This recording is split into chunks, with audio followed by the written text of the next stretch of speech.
Cardano's grown a lot. It's grown so much that it's now become impossible to attend every event in the Cardano ecosystem.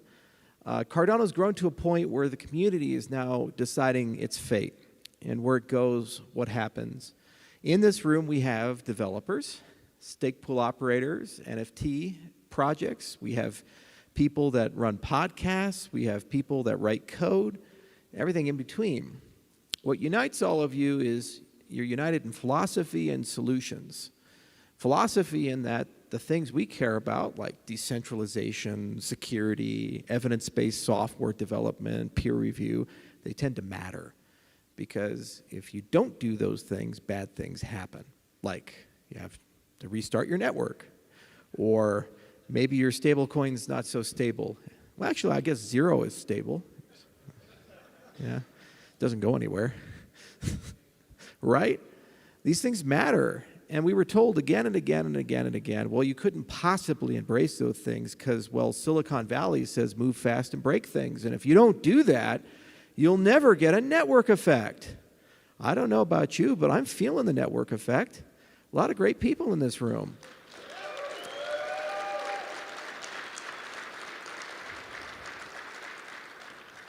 You see, it's more than a product.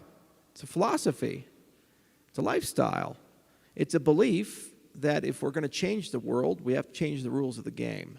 It's a belief that if we're going to do things, we might as well do things responsibly. Basic principles. Now, in terms of solutions, people are trying to build things, and it's hard to build things. You have to hire people. You have to hold events. You have to lead. You have to have a team. The age of social media, one of the things it did to the human race is it gave everybody the ability to have an opinion, which is a good thing.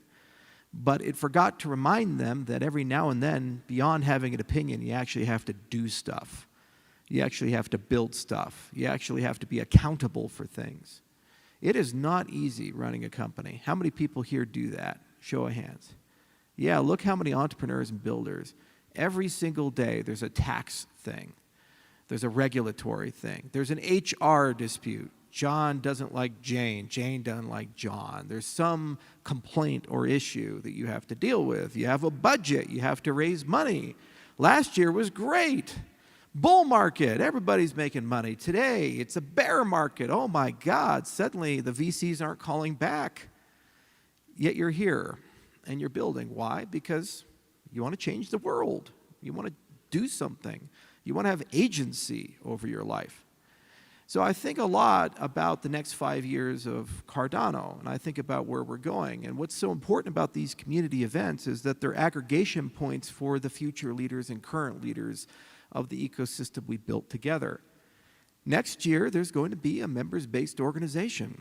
There should have been one a little earlier. Mistakes were made. We move on, and we get that done.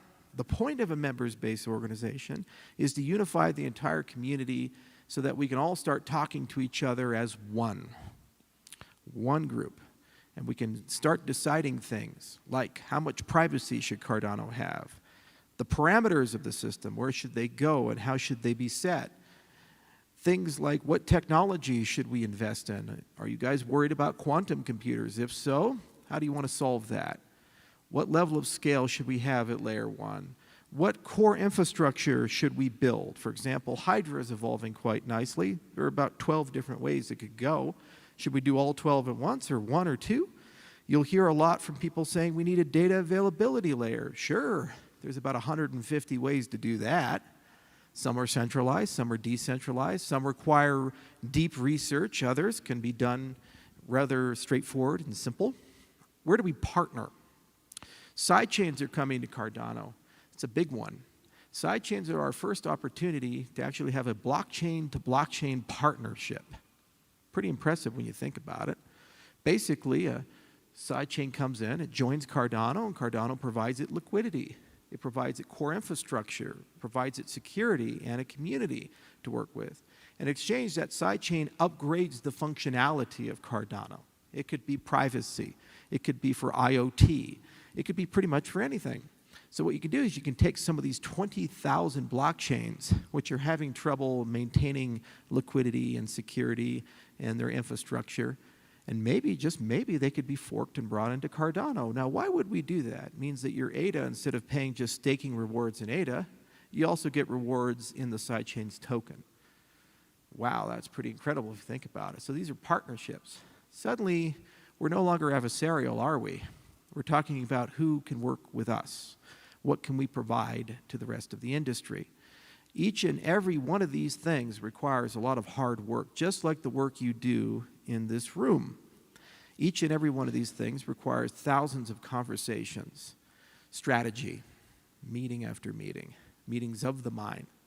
For that to work well, it requires us to be mature and professional. From time to time, I'm not. Because you know what? Fuck those guys. No, just kidding. I kid.